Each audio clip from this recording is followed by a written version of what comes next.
Hey, did you hear that a judge has ordered tobacco companies that they have to admit to lying about the dangers of smoking? Essentially saying, yeah, you've been deliberately misleading people, and now you have to make good by actually admitting, hey, we got in trouble for lying about this.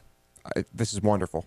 I really do think this is good. They have to publish corrective statements saying they lied about the dangers of smoking and then disclose the health effects, including that it kills about 1,200 people a day. This was District Judge Gladys Kessler. She previously had said she wanted these corrective statements in a number of different advertisements.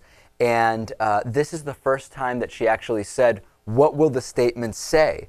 And she said, listen, tobacco companies have deliberately deceived the American public about the health effects of smoking, and they need to put a number of these different statements, including, smoking kills on average 1,200 Americans every day. Here's another statement. Defendant tobacco companies intentionally design cigarettes to make them more addictive. Here's another statement. When you smoke, the nicotine actually changes the brain. That's why quitting is so hard. Then, all cigarettes cause cancer, lung disease, heart attacks, and premature death. Lights, low tar, ultralights, and naturals. There is no safe cigarette. And there's a few other ones.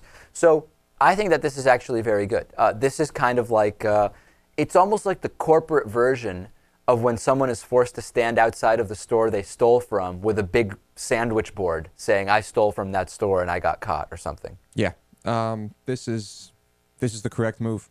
There are actually people who still say smoking is not definitively bad for your health. The other the other defense we're essentially hearing from tobacco companies is, listen, everyone knew that we were lying, so it's not really a lie. In other words, even if you brand light cigarettes as not harmful or less harmful or whatever it is, people know that cigarettes are bad, so therefore you're kind of exempt from the consequences of lying because it was like everybody knew we were lying. And Gladys Kessler is saying that doesn't hold up here. You know what I'd like to see next?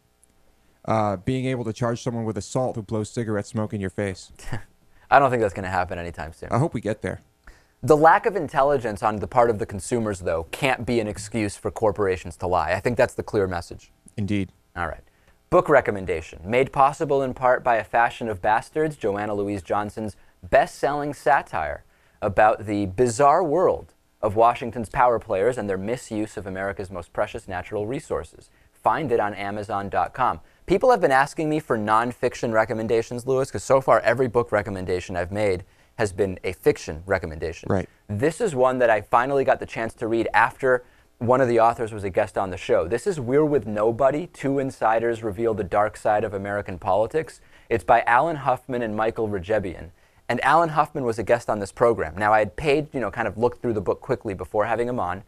I read the entire book, and it really is good. It's almost like a thriller in a sense. They talk about going around to different places doing opposition research for political candidates, and they talk about finding that opposition researchers for the other side have been there looking for the same documents the day before, the week before. They talk about all the different ways that people try to prevent them from getting information, small town politics stories. It's really a quick read, and it's a good read, and I recommend it. And the interview with Alan was great. The interview was, yeah, that's one of my favorites. Absolutely.